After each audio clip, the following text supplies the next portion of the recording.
All right, here we go into a very particular kind of problem, which is finding the area between a curve that's an absolute value in the x-axis. It's a definite integral, for sure, and we do this in one of two ways. What I've done is I've graphed out the absolute value of 4t minus 8 right here.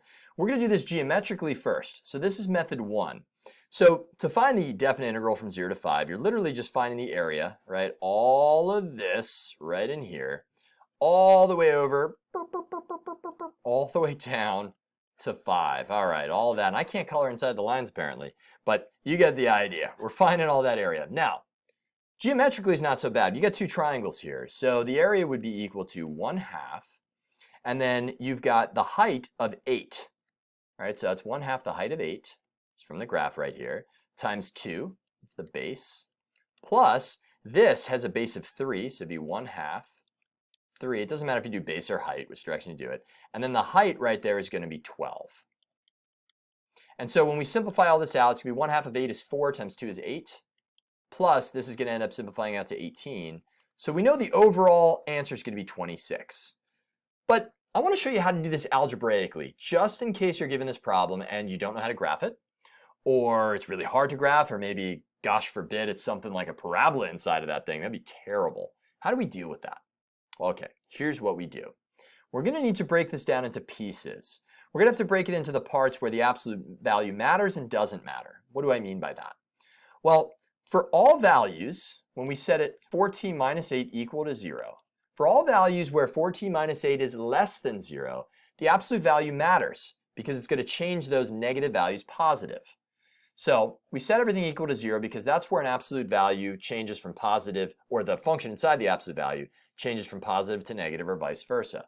So that's t equals 2. And that's the breaking point here. That's going to be your vertex.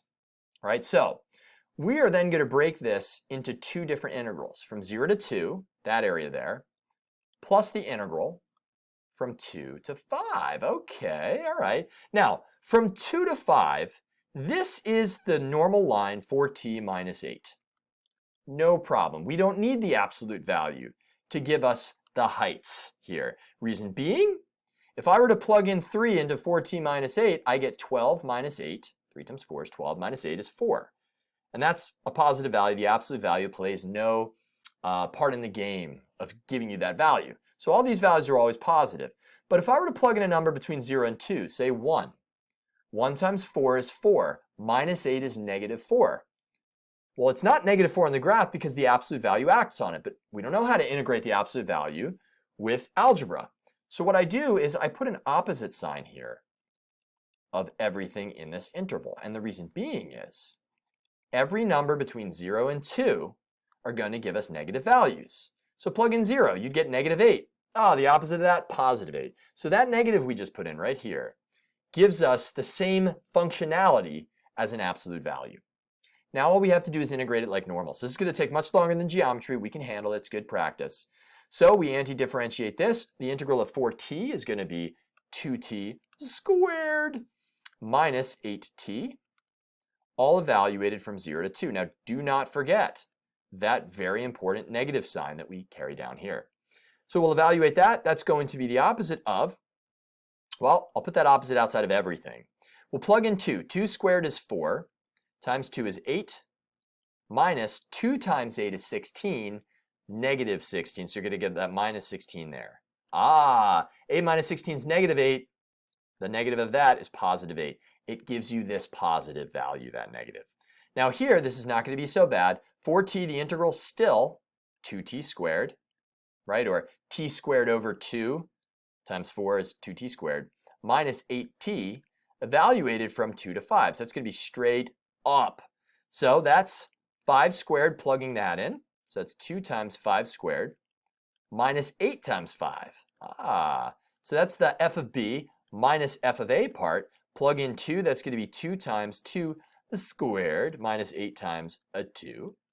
Nice. And then from there, we'll simplify it down. 5 squared is 25 times 2 is 50, minus 40 is 10. 2 squared is 4 times 2 is 8.